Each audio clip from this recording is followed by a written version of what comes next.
Hello there and welcome to another podcast. I'm your host Carol Swords, and this is the podcast where we look at writing, promoting your work, marketing yourself and your written material, and we also just kind of take a look at the different tools that are available for you to use.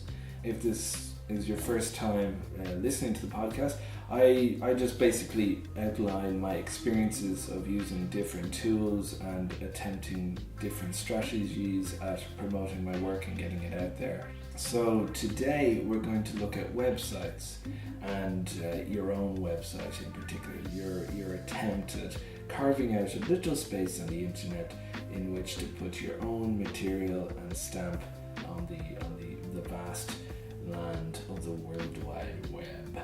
So, two websites. One's for my book, What Now?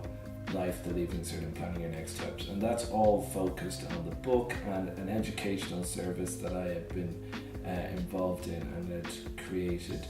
The second one is a website that I created when I was running for election in 2014, but now I'm using it also to kind of create a space for my written work and my videos that I put online. I think there's lots of different ways you can do it. You can either get a WordPress.com website that costs you nothing. It has everything you need basically to get started up. It's very simple, easy to use. I've set up other websites using it. It doesn't have the same functionality as a WordPress.org website, which you do have to get your own hosting for. Your own service provider has to host it for you. The WordPress.com website, you don't need to. You just basically ask for a website. At the end of it, it puts WordPress.com at the end, so it's not just your own website address. The WordPress.com has to go at the end of the URL, but it's really good for what it is, which is a free service that allows you to create a window into your world, whatever that world may be. But I think probably as an author, after a while you may wish to have your own website. I wanted my own website because I wanted my own URL. Now, of course, with WordPress.com, you can get them to give you a URL. It costs you about $20. If that's the only reason why you would think of having your own website as opposed to just a WordPress website, then you could probably still get the free version. But I chose to get mine hosted by a service provider because I felt that it gave me more options. But it does come with a price tag because it takes at least €5 out of my account every month to be hosted. So it's about €60 a year, give or take. Plus each year you have to renew the website address. So you're looking at the guts of €100. In my case for the website, almost that, about 85. So you have to be prepared for that. If you're starting out, maybe it would be better to just go with a free one.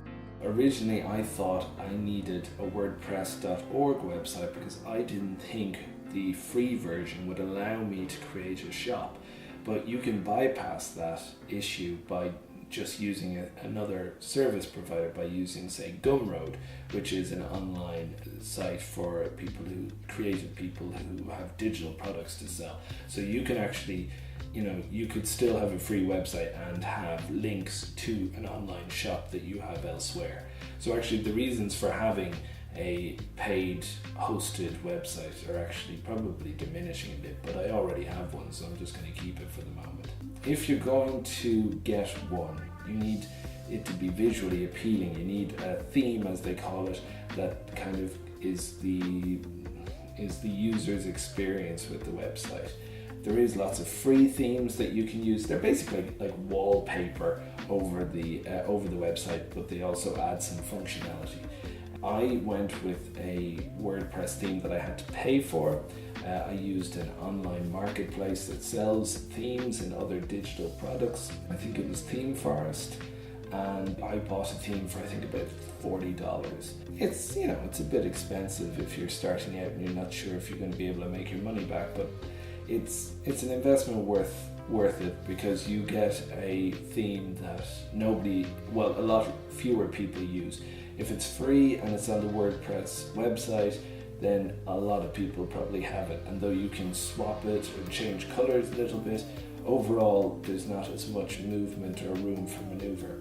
Whereas with something that you've had to buy, it instantly means that there's going to be a lot less people with it, and people might never come across another website that has that kind of look about it.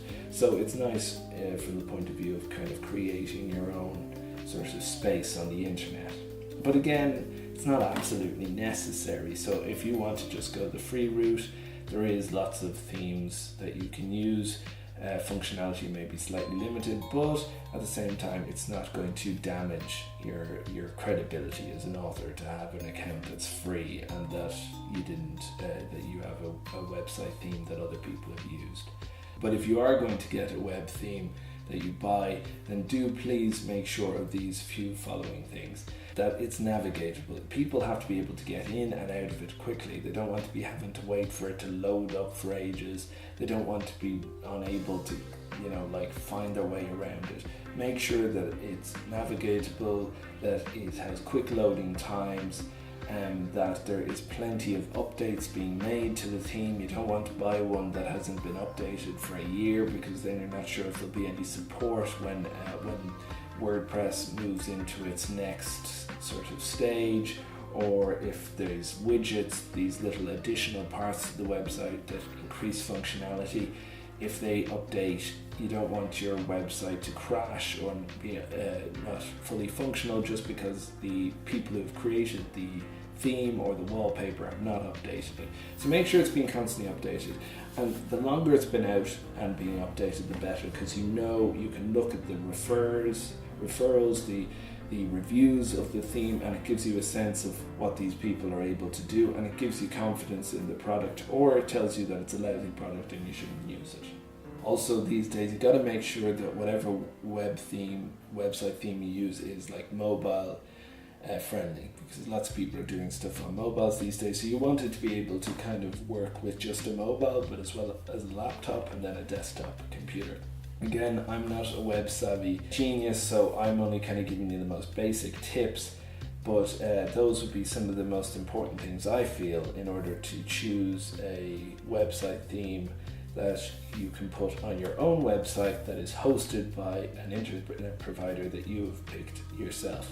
You can just forget all of that if you just get a WordPress.com website, and that might be a good start. And there's lots of authors who are well renowned, who have lots of books and are selling well and making a career, and they have free websites, so you can join them as well. And there's plenty of testimonials to say that that's a good idea.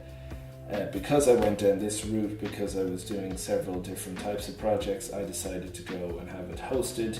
But any new websites I've been making, I've made a website that's kind of a send up of TV channel websites. I just went and did a WordPress.com website, and that worked perfectly fine as well. So you got to just decide for yourself what works, and you have to also pick an internet provider to host your website. We might talk about that another day. If you thought it was good, there's plenty of other ones, you can check them out. If you really liked it and like the other podcast, then I would ask you to consider giving a donation. You can either do that through PayPal, you can do it through Gumroad, you can do it through Patreon, but any and all donations are much appreciated. I've also got links in the website to my books, the educational textbook, and also the short story collection.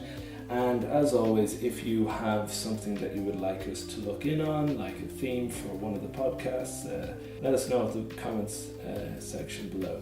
Take care of yourselves, take care of each other. I've been Carul, I still am Carul. Goodbye.